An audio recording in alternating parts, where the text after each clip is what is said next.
بہن نے پوچھا کہ میں عمرہ پہ جانا چاہتی ہوں، 12 سالہ منہ بولا بیٹے ہے، اس کو ساتھ لے جا سکتی ہوں کہ نہیں؟ بہن نہیں لے جا سکتی، اور یہ اچھی طرح یاد رکھیں کہ شریعت میں منہ بولے بیٹے کا اس انداز سے کوئی تصور نہیں ہے کہ اگر لڑکی کسی کو منہ بولا بھائی بنا لے یا عورت لڑکے کو منہ بولا بیٹا بنا لے تو وہ تمام حرمت کے رشتے ختم ہو جاتے ہیں، پردے کے احکام ختم ہو جائیں گے۔ ایسا کوئی تصور نہیں ہے۔ اگرچہ نبی کریم صلی اللہ علیہ وسلم نے حضرت زید کو متبنہ بنایا تھا، منہ بولا بیٹا اس کو کہتے ہیں، لیکن وہ تو سرکار نے بنایا نا، مرد کے لیے تو ٹھیک ہے۔ ہاں، آپ کسی بچی کو ایسی منہ بولی بیٹی بنا لیں، چلو پیار محبت میں الگ بات ہے، لیکن یہ اچھی طرح یاد رکھیں کہ جی کسی کو منہ بولی ماں بنا لیا، کسی کو منہ بولی بہن بنا لیا، لڑکے نے، یہ لڑکا 12 سال کا ماشاءاللہ مراہق کہلاتا ہے، یعنی قریب البلوغ کہتے ہیں اس کو، بالغ ہونے کے قریب ہے،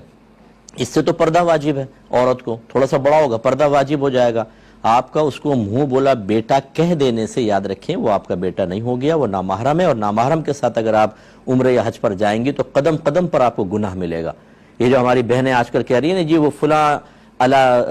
ملک والوں نے عورت کو پرمیشن دے دی ہے کہ وہ اکیلی سفر کر سکتی ہے، بھائی شریعت ہمارے نبی کی ہے، کسی کے ملک والے کی نہیں ہے،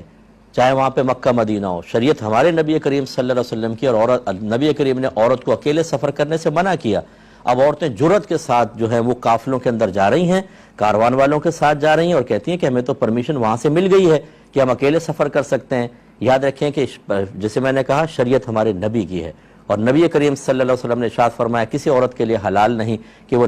اپنے محرم کے بغیر 3 دن کی مسافت کا سفر طے کرے، جس کو 92 کلومیٹرز دور کہتے ہیں تقریباً، تو یہ حرام ہے یاد رکھیں نکلنا۔ جو عورتیں اللہ کی رحمت اور قرب حاصل کرنے کی نیت سے اس طرح اکیلی جا رہی ہیں وہ گناہوں کے ساتھ واپس آتی ہیں، وہ نحوست کے ساتھ واپس آتی ہیں، ان پہ اللہ تبارک و تعالیٰ کا قہر نازل ہوگا۔ اس لیے بالکل اپنے جذبات اور احساسات کو قابو میں رکھیں، جب تک محرم نہیں ملتا آپ نہیں کر سکتی، اور ساری زندگی نہ ملے تو بالکل آپ گھر میں سکون سے رہے۔ یہ نہیں ہے کہ جی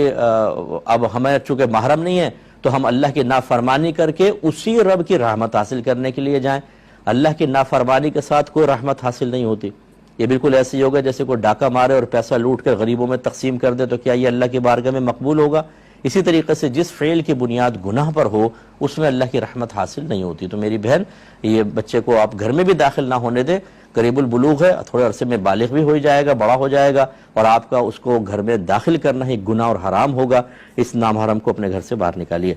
اچھا یہ ایک آخری بات اس میں منہ بولے بیٹے میں یہ دیکھ لیجئے کہ اگر وہ منہ بولا بیٹا کسی اور جہت سے محرم ہو پھر تو چلو چل جائے گا، جیسے آپ کی سگی بہن کا بیٹا ہو اور آپ نے اس کو منہ بولا بیٹا بنا لیا تو آپ خالہ ہیں چونکہ، تو خالہ کی جہت سے تو پھر ٹھیک ہے، وہ محرم ہے۔ لیکن یہ جو میں نے پوری تفصیل بیان کی یہ اجنبی بچوں کے لیے ہے جو آپ کے کسی اور جہت سے محرم نہ بن رہے ہوں، تو صرف آپ کے منہ سے کہہ دینے سے کہ تم میرے منہ بولے بیٹے ہو وہ محرم نہیں ہو جائے گا، پردے کے احکام جاری ہوں گے۔